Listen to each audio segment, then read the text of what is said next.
Hey guys, what's up? Welcome to Geeks for Geeks. My name is Akash Kalra and I'm back with another video.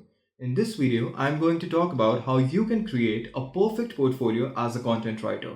But before I do that, I want to briefly talk about what content writing actually is. So consider this scenario. You have a doubt about a particular framework, or you're sitting with your friends and you want to check out the best new restaurant in town.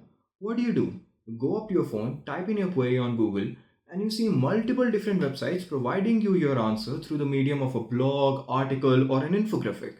Have you ever thought about why these companies are providing you absolutely free value and who is creating this content? Well, companies invest in content marketing to rank higher, build authority, and drive in more conversions. And that value adding information is written by qualified content writers.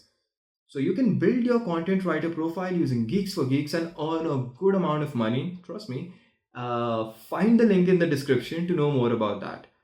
So coming back to the video.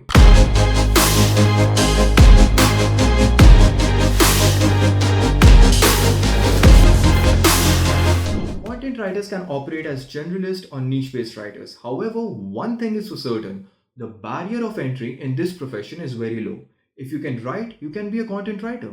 And even though that's a good thing if you want to get started in it, you also need to go a step further than everyone else if you want to stand out from everyone. And that step is creating a stellar content marketing portfolio. Your portfolio is more than just a collection of all your work. It is a testament to your story, your process, your work, and all your results combined together. A portfolio highlights your best work, gives the potential employers a preview of your skills. It gives you more credibility and highlights your unique selling points. So it basically gives a preview of all the skills that you mention in your resume. So if you say you're good at copywriting, people can just see your work and judge for themselves.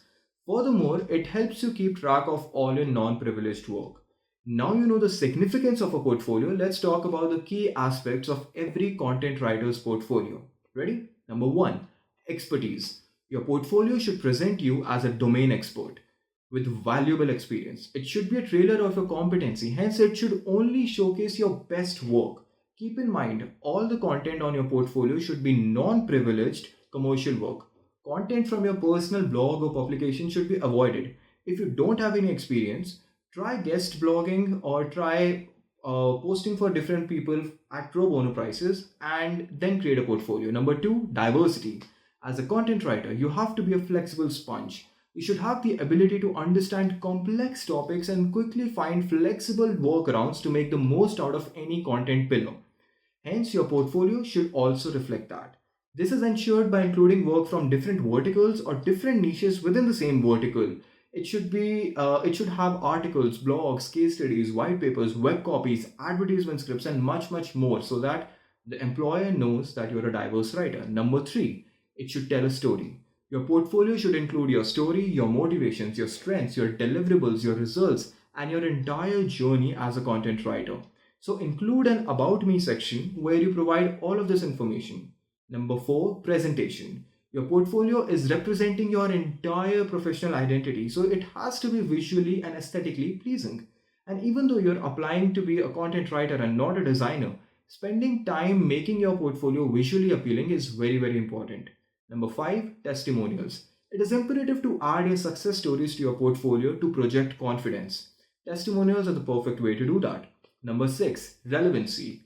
Your portfolio can be a dynamic document that can be personalized for the target reader.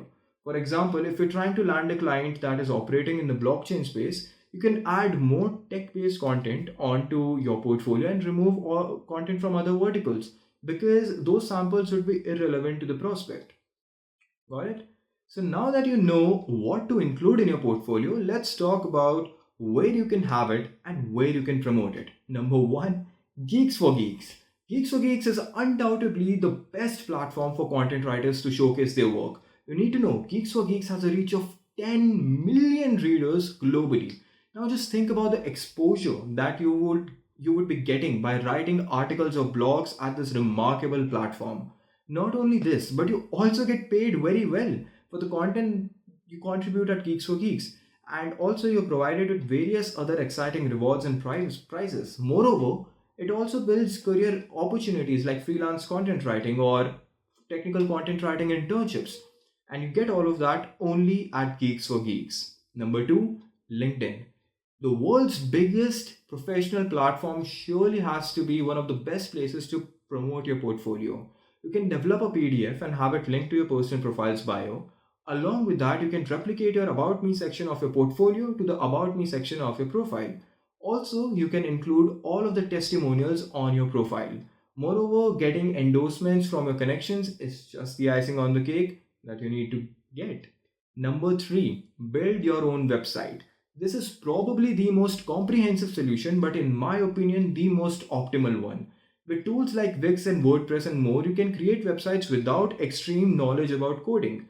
Trust me, if I can create a portfolio website from scratch, anyone can.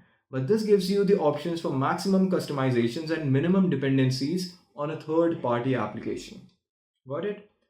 I understand creating a portfolio is certainly challenging, but I hope through this video I was able to simplify that journey, if only a bit for you. If not, you can always comment your queries in the comment section and I'll personally try to reply to all of them. And if you found this video useful, I just have this one ask. Hit the like button, subscribe to Geeks for Geeks, and hit the bell icon so that you can get notified every single time we post a new video. And I guess that's it from my end. I'll see you guys in the next video. Bye.